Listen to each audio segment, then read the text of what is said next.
Hello students, I am Dr. Meenu from Department of Botany, LBSM College, Karandi, Jamshedpur.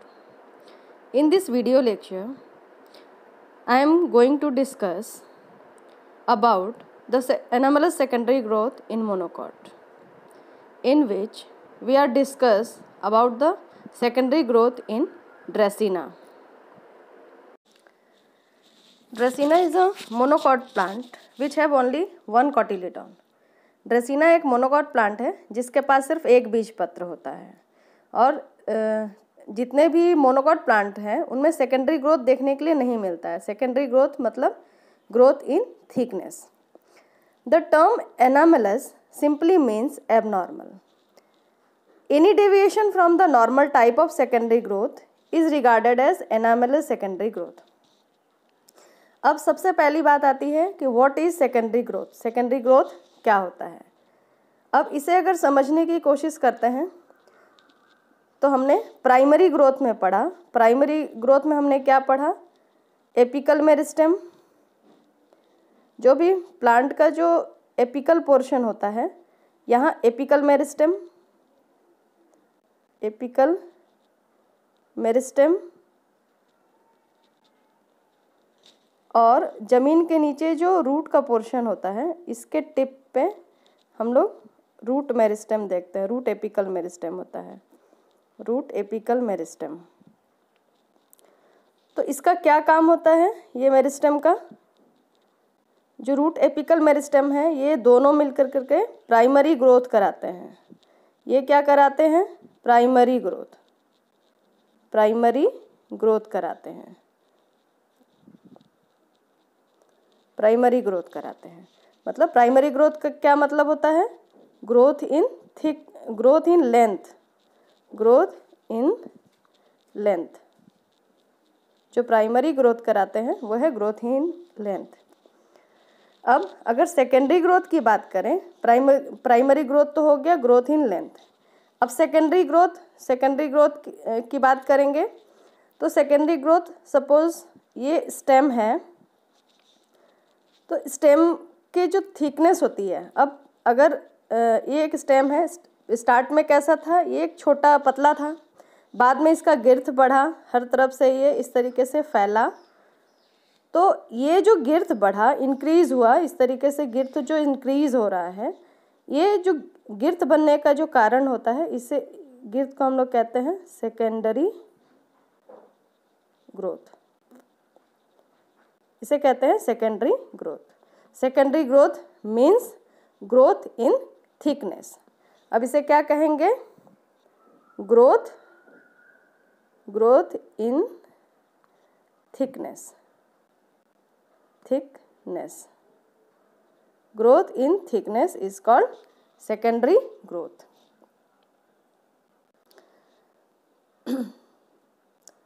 अब अगर आगे बात की जाए सेकेंडरी ग्रोथ के लिए, तो normal secondary growth does not occur in monocot. Monocot में नॉर्मल सेकेंडरी ग्रोथ नहीं देखा जाता है। They do not have vascular cambium and the vascular bundles are closed. अब जो मोनोकॉट होते हैं उनमें क्यों नहीं वेस्कुलर बंडल्स देखने के लिए मिलता है या सेकेंडरी ग्रोथ देखने के लिए मिलता है? तो अगर हम डाइकॉट स्टेम की बात करते हैं तो डाइकॉट स्टेम में इस प्रकार से वेस्कुलर बंडल साइक्लिक फॉर्म में अरेंज होते हैं। और अगर एक वेस्कुलर बंडल को अगर एनलार्ज करके देखें तो इस तरीके से वेस्कुलर बंडल अरेंज होता है, जिसके बीच में कुछ सेल्स थिकनेस के मेरिस्टेमेटिक टिश्यू होते हैं, जिन्हें हम कहते हैं कैम्बियम। कैम्बियम, ये कैम्बियम इस डायरेक्शन में, आउटर मोस्ट डायरेक्शन में फ्लोएम टिश्यूज़ का कंटिन्यूअस फॉर्मेशन कराते हैं और नीचे की तरफ जाइलम टिश्यूज़ का फॉर्मेशन कराते हैं। और ये जो ये यहाँ पर जो सेल डिवीजन होता है ये कंटिन्यूअस होता है, क्योंकि ये मेरिस्टेमेटिक टिश्यूज़ हैं। लेकिन अगर हम लोग मोनोकॉट प्लांट में वेस्कुलर बंडल्स की बात करें तो उसमें सिर्फ दो ही रीज़न होते हैं। कैम्बियम एब्सेंट होता है, कैम्बियम एब्सेंट होगा मोनोकॉट में, कैम्बियम एब्सेंट होगा और जाइलम टिश्यूज़ रहेंगे या और उसके आसपास अगल बगल में फ्लोएम टिश्यूज़ रहेंगे। लेकिन जो ये कैम्बियम रीजन होता है ये एब्सेंट होता है। ये किस में होता है? ये होता है मोनोकॉट में। और इस तरीके का जो कैम्बियम होता है या वेस्कुलर बंडल होता है ये होता है डाइकॉट में। जब कैम्बियम प्रेजेंट रहता है, कैम्बियम जब प्रेजेंट रहेगा इसे हम कहते हैं open vascular bundles, open vascular bundles. और अगर कैम्बियम एब्सेंट रहेगा इसे हम कहते हैं closed vascular bundles, vascular bundles. तो मोनोकॉट जो प्लांट होते हैं उनमें वेस्कुलर बंडल्स किस टाइप का होता है? They have closed vascular bundle, close type का है। अब जब एक वेस्कुलर बंडल के बीच में कैम्बियम रीजन ही प्रेजेंट नहीं है, एब्सेंट है, तो वो कभी भी, और वो मेरिस्टेमेटिक रीजन एब्सेंट है, तो वहाँ पर टिश्यू डिवाइड नहीं करेगा और वो गिर्थ में गिर्थ को प्रोड्यूस नहीं करेगा। इस तरीके से उनमें जो सेकेंडरी डेवलपमेंट है, डेवलपमेंट इन गिर्थ पोर्शन, मतलब उसके जो डायामीटर जो बढ़ने का जो प्रोसेस है वो नहीं देखा जाता है। अब नेक्स्ट अगर बात करें, growth in thickness of sub arborescent forms such as palms occur actively of primary thickening of meristem. However, in some monocots, very special kind of secondary growth takes place. For example, Dracaena, agave, yucca, Kingia and aloe. हालांकि normal conditions में monocot plant में secondary growth नहीं होता है, लेकिन कुछ special surroundings में special kind के सेकेंडरी ग्रोथ को स्पॉट किया गया है। और इन स्पेशल काइंड के सेकेंडरी ग्रोथ में से हम ड्रेसीना के विषय में एक्सटेंसिव स्टडी करेंगे कि किस तरीके से ड्रेसीना में सेकेंडरी ग्रोथ जो है वो प्रोड्यूस होता है। ड्रेसीना एक मोनोकॉट प्लांट है जो फैमिली लिलिएसी से बिलोंग करता है।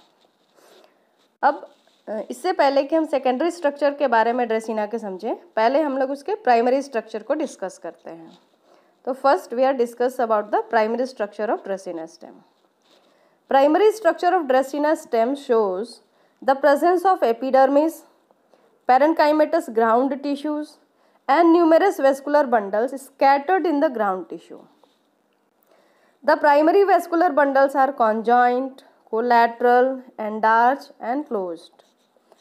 अगर इसे समझते हैं तो बताया गया है कि जो सबसे आउटर मोस्ट लेयर होता है वो एपिडर्मिस है, जो कि प्राइमरी स्ट्रक्चर में प्रेजेंट करता है। और ये अगर हम बात करते हैं टीएस ऑफ ड्रेसीना स्टेम की, तो टीएस ऑफ स्टेम, ये जो हम लोग देख रहे हैं ये टीएस ऑफ स्टेम है ड्रेसीना का। सबसे आउटर लेयर एपिडर्मिस, और इसके बाद जो ओवल स्ट्रक्चर, हम लोग इसमें बहुत सारे ओवल स्ट्रक्चर्स देख रहे हैं, they are primary vascular bundles. इसको हम लोग प्राइमरी वेस्कुलर बंडल्स क्यों कह रहे हैं? इसलिए कह रहे हैं क्योंकि जब ये प्राइमरी मेरिस्टेम के जो मेरिस्टेमेटिक एक्टिविटी है उसके रिजल्ट में ये वेस्कुलर बंडल्स का फॉर्मेशन हुआ है। इसमें अभी तक सेकेंडरी मेरिस्टेमेटिक या मेरिस्टेम्स का कोई भी रोल इसमें नहीं है। सेकेंडरी मेरिस्टेम्स तभी एक्टिवेट होंगे और सेकेंडरी ग्रोथ कराएंगे। तो चूँकि एक मोनोकॉट प्लांट है ड्रेसीना, तो इसमें तुरंत ही सेकेंडरी वेस्कुलर हम लोग बंडल्स नहीं देखते हैं, इसमें सारे के सारे प्राइमरी वेस्कुलर बंडल्स हैं। और चूंकि ये मोनोकॉट प्लांट है तो इसमें वेस्कुलर बंडल्स कैसे होंगे? स्कैटर्ड होंगे। इसके बीच में जो गैप वाले रीजन जिसमें हम लोग कोई भी टिश्यूज़ नहीं बना है, ये एक डायग्रामेटिक डायग्राम है, तो इसमें कोई भी नहीं बना है, वो खाली वाला एरिया ये है पैरेन्काइमेटस ग्राउंड टिश्यूज़, जो कि यहाँ इस तरीके से दिखाया गया है इस फॉर्म में। ये हो गया हमारा एपिडर्मल, ये एपिडर्मल लेयर है, ये ग्राउंड टिश्यू का लेयर है। इसके अलावा यहाँ पर स्कैटर्ड वेस्कुलर बंडल्स हम लोग देख सकते हैं। और ईच वेस्कुलर बंडल कैसा है? ये वेस्कुलर बंडल, इसमें कोई भी मेरिस्टेमेटिक टिश्यूज़ देख रहे हैं? नहीं, इसमें मेरिस्टेमेटिक टिश्यूज़ या कैम्बियम रीजन एब्सेंट है। जो प्राइमरी स्ट्रक्चर होता है उसमें कैम्बियम रीजन एब्सेंट है। यहाँ हम लोग वी फॉर्म, ये जो स्क्लेरेनकाइमेटस टिश्यूज़ है यहाँ हम लोग देख रहे हैं, ये वी फॉर्म, ये सारा एक वी फॉर्म का शेप लेता है, जाइलम है, ये सारा जाइलम है। इसमें जो मेटाजाइलम जो होता है, बड़े बड़े स्क्लेरेनकाइमेटस, उस साइड की तरफ में हम लोग देख सकते हैं मेटाजाइलम को, और जो बीच वाला रीजन होता है उसमें होता है प्रोटोजाइलम, और बीच में छोटे छोटे हम लोग पैरेनकाइमेटस टिश्यूज़ देख रहे हैं, जो कि यहाँ पर अच्छे से दिखाया गया है, यहाँ इसको नोमेनक्लेट किया गया है। ये फ्लोएम रीजन है, यहाँ भी हम लोग देख सकते हैं उसको। ये फ्लोएम रीजन है जो सेंट्रल है, बाकी ये ट्रांसफ्यूजन टिश्यूज़ है ये सारे।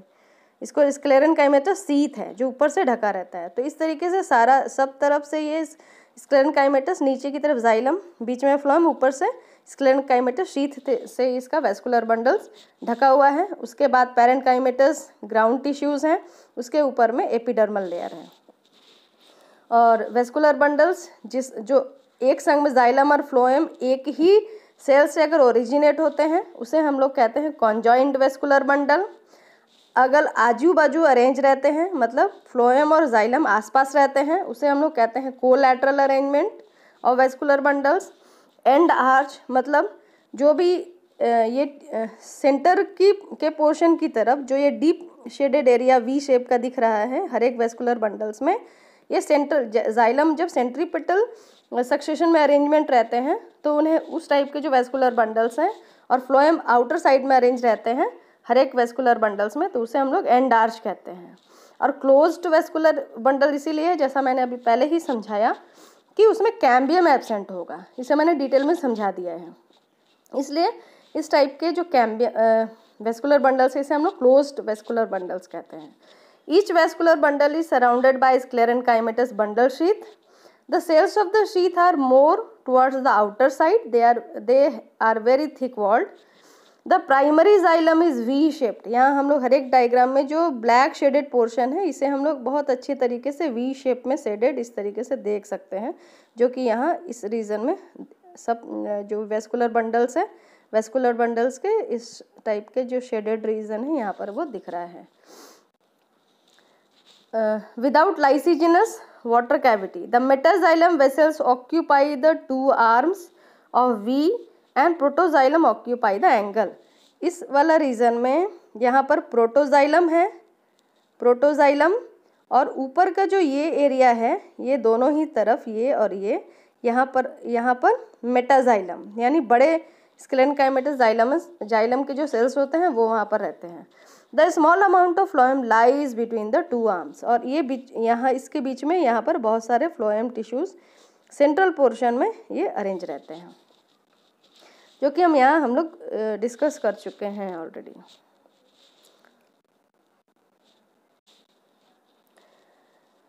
नेक्स्ट हम लोग बात करते हैं इनिशिएशन ऑफ सेकेंडरी ग्रोथ की। अब कैसे इनिशिएट होता है एक जो ड्रेसिना का जो स्टेम है वहाँ पर सेकेंडरी ग्रोथ, और कैसे ग्रोथ को इंक्रीज करता है।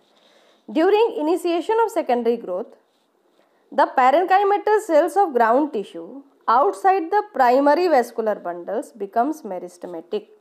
अब जो इनिशिएशन होगा तो सबसे पहले जो कुछ जो सेल्स हैं वो अपने आप को ट्रांसफॉर्म कर लेंगे मेरिस्टेमेटिक सेल्स में, वो अपने आप को बदल लेंगे मेरिस्टेमेटिक सेल्स में।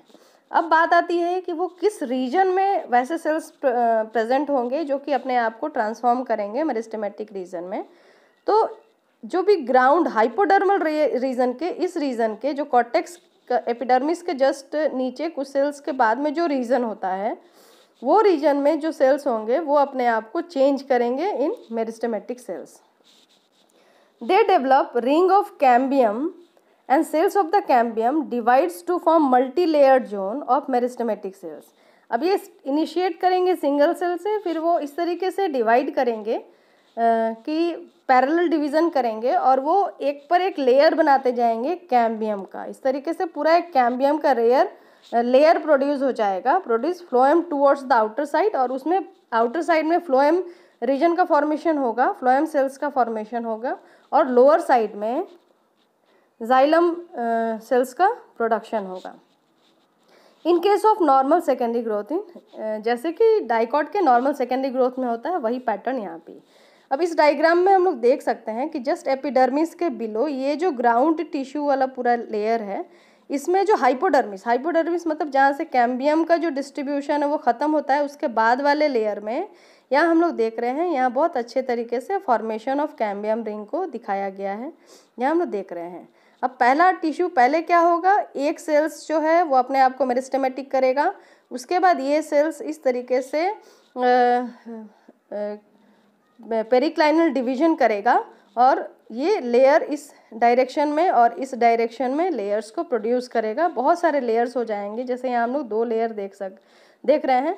जो आउटर मोस्ट लेयर है ये फ्लोएम टिश्यूज़ का फॉर्मेशन करेगा और नीचे वाला जो है वो जाइलम टिश्यूज़ का फॉर्मेशन कराएगा और इस तरीके से जो है गिर्थ है अपना स्टेम का जो गिर्थ है उसे बढ़ाएगा, यानी डायामीटर जो है उसको वो बढ़ाएगा। और यहाँ हम लोग देख सकते हैं ये प्राइमरी जाइलम का लोकेशन कहाँ है। और इसके अलावा ये जो ग्राउंड टिश्यू वाले हाइपोडर्मल रीजन है, ग्राउंड टिश्यूज में जो हाइपोडर्मल रीजन है, यहाँ पर फॉर्मेशन ऑफ कैम्बियम रिंग हो रहा है।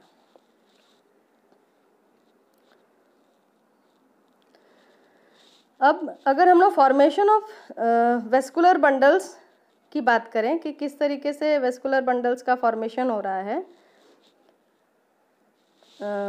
एक ड्रेसिना प्लांट में,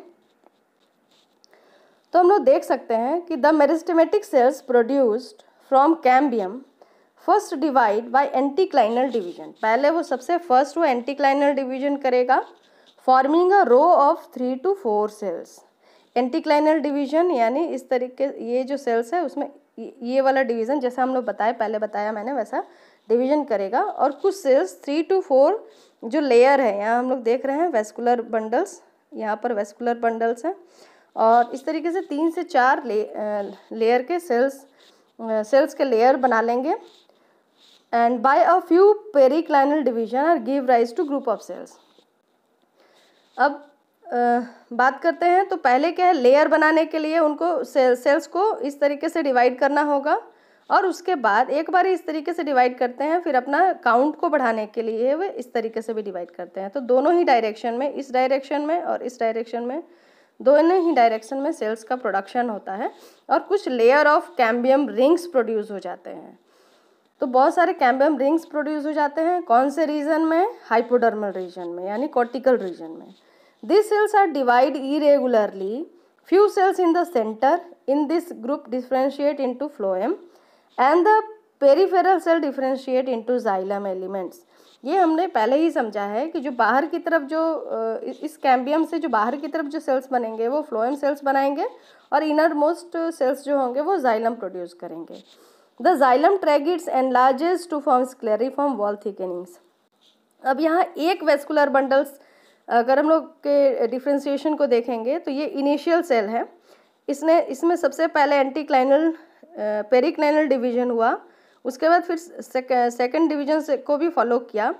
इसके बाद में जो बीच के जो सेल्स हैं इसमें फिर इस तरीके से डिवाइड हुआ जहाँ हम लोग देख सकते हैं इस डायग्राम में। फिर जो सेंटर वाला जो सेल्स है ये पूरा फ्लोएम रीजन को प्रोड्यूस कर ले रहा है, ये फ्लोएम रीजन को प्रोड्यूस करेगा और जो साइड के जो आधे इधर सेल्स हैं ये जाइलम को प्रोड्यूस कराएंगे।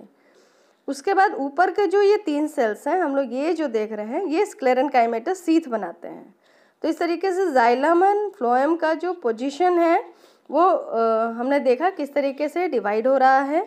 यहाँ हमने देखा कि ये पूरे बहुत सारे कैम्बियम रिंग, यहाँ पर वेस्कुलर कैम्बियम्स का फॉर्मेशन हो चुका है यहाँ, और किस तरीके से छोटे छोटे न्यूली फॉर्म्ड वेस्कुलर बंडल्स भी यहाँ प्रोड्यूस हो रहे हैं।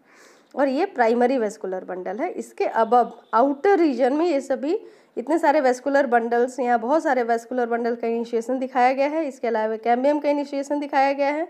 इसके अलावा यहाँ पर पैरेन्काइमेटस ग्राउंड टिश्यूज़ भी दिखाया गया है। और इसमें फिर मेरिस्टेमेटिक जो एपिडर्मल सेल्स के नीचे मेरिस्टेमेटिक एक्टिविटी होने की वजह से कॉर्क सेल्स का फॉर्मेशन भी दिखाया गया है यहाँ पे। These vascular bundles are secondary in origin, so-called secondary vascular bundles is remain embedded in parenchymatous conjunctive tissues.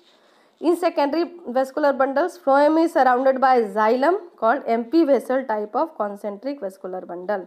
यहाँ हम लोग पूरे स्ट्रक्चर में देख सकते हैं कि जो ये फ्लोएम टिश्यूज़ हैं ये पूरे जाइलम से सराउंडेड हैं, और इस तरीके के जो वेस्कुलर बंडल्स होते हैं इसे हम लोग कहते हैं कॉन्सेंट्रिक वेस्कुलर बंडल, यानी फ्लोएम सराउंडेड बाय जाइलम। इसे एक और नाम से हम लोग जानते हैं, that is amphivasal type of concentric vascular bundle, that is amphivasal type of concentric vascular bundles. इस तरीके से हमने वेस्कुलर बंडल्स की प्रॉपर्टी को भी देखा। हम लोग नेक्स्ट बात करते हैं फॉर्मेशन ऑफ प्रोटेक्टिव लेयर यानी कॉर्क लेयर की। किस तरीके से कॉर्क लेयर का फॉर्मेशन होता है। In Dracaena the outer protective covering is form of storied cork. Storied cork मतलब बहुत सारे लेयर्स में कॉर्क का फॉर्मेशन होगा, एक more than multi layered cork का फॉर्मेशन होगा। The primary cortical cells acts as initial, जो पहले से जो कॉर्टिकल सेल्स वहाँ पर मौजूद होंगे वो इनिशियल सेल्स के रूप में ट्रांसफॉर्म हो जाएंगे, यानी वो डिवाइड करके नया सेल्स प्रोड्यूस करने के या मेरिस्टेमेटिक हो जाएंगे। These initial cells divide tangential divisions to form row of storied cells। अब वो क्या करेंगे, सबसे पहले वो अपने आप को मेरिस्टेमेटिक सेल्स में कन्वर्ट करेंगे, उसके बाद में वो टेंजेंशियल डिवीज़न करेंगे। टेंजेंशियल यानी सीधा इस तरीके 90 के एंगल में, अगर प्लेन ऑफ डिवीजन ये है तो सबसे पहले वो अपना काउंट बढ़ाएंगे, बहुत सारे काउंट को बढ़ाएंगे। These cells become suberized and form the cork or phellum. The cork layer possesses irregular in outline, remain separated with each other। जो cork layer है वो सेपरेट होगा एक दूसरे से। अब यहाँ हम लोग देख रहे हैं कि ये जो है ये सारा ये प्राइमरी वेस्कुलर बंडल्स था, मतलब इनिशियल स्टेम का जो डायामीटर था वो ये था। आफ्टर सेकेंडरी ग्रोथ ये डायामीटर बढ़ करके इतना हो गया। तो जाहिर सी बात है, अगर अचानक ही किसी चीज़ का गिर्थ बढ़ा दिया जाएगा तो इसका सारा प्रेशर कहाँ एग्जर्ट होगा, एपिडर्मल सेल्स पे, एपिडर्मल सेल्स पे और हाइपोडर्मल सेल्स पे। तो एपिडर्मिस क्या होगा, एपिडर्मिस रप्चर्ड हो जाएगा, रप्चर्ड हो जाएगा एपिडर्मिस। तो रप्चर्ड होने के बाद में हम लोग जानते हैं क्यों रप्चर हो जाएगा, उसके नीचे कुछ कॉर्क सेल्स का फॉर्मेशन हो जाएगा, क्योंकि एपिडर्मल लेयर को भी और अंदर के जो टिश्यूज़ है उसको प्रोटेक्शन देना है। तो उसमें कुछ कॉर्क लेयर का फॉर्मेशन हम लोग देख रहे हैं, यहाँ पर मल्टीपल कॉर्क लेयर का फॉर्मेशन हो रहा है। अच्छा, जहाँ पर भी एपिडर्मिस रैप्चर हुआ है, रप्चर होने के बाद में वहाँ पर एक प्रोटेक्टिव और न्यू टाइप के जो सेल्स हैं उसका प्रोडक्शन होता है, that is called lenticels. इन्हें कहते हैं लेंटी सेल्स। अब लेंटी सेल्स का फंक्शन क्या है, लेंटी सेल्स का फंक्शन है कि एपिडर्मिस में जो डैमेज हुआ है, डैमेज होने से क्या हो गया, वुंड लाइक स्ट्रक्चर वहाँ पर क्रिएट हो चुका है। तो और वहाँ पर उस वुंड के फुलफिलमेंट के लिए वो नॉर्मल वहाँ पर फुलफिलमेंट हो जाए, इसलिए उस लेयर में वो ओवल और लूजली अरेंज लेंटी सेल्स का फॉर्मेशन कराते हैं। इस तरीके से हमने सारा जो ड्रेसिना प्लांट्स के प्राइमरी स्ट्रक्चर को समझा। उसके बाद में प्राइमरी स्ट्रक्चर को फॉलो करते हुए हमने सेकेंडरी स्ट्रक्चर को भी जाना। सेकेंडरी स्ट्रक्चर में किस तरीके का उनका वेस्कुलर बंडल्स का स्पेशलाइजेशन है वो समझा। उसके अलावा जाइलम और फ्लोएम का डिफ्रेंशिएशन देखा, किस तरीके से वे डिफ्रेंशिएट होते हैं और डिफ्रेंशिएशन की वजह से उनमें क्या स्पेसिफिकेशन आता है। उसके बाद में हमने समझा कि प्राइमरी और वेस्कुलर बंडल्स और सेकेंडरी वेस्कुलर बंडल्स में किस तरीके से ट्रांसफॉर्मेशन हुआ, उसका रिजल्ट एपिडर्मल सेल्स पे क्या हुआ। उसके अलावा रप्चर होने के बाद में एपिडर्मल सेल्स के वहाँ किस तरीके से कॉर्क लेयर और लेंटी सेल्स का फॉर्मेशन हुआ।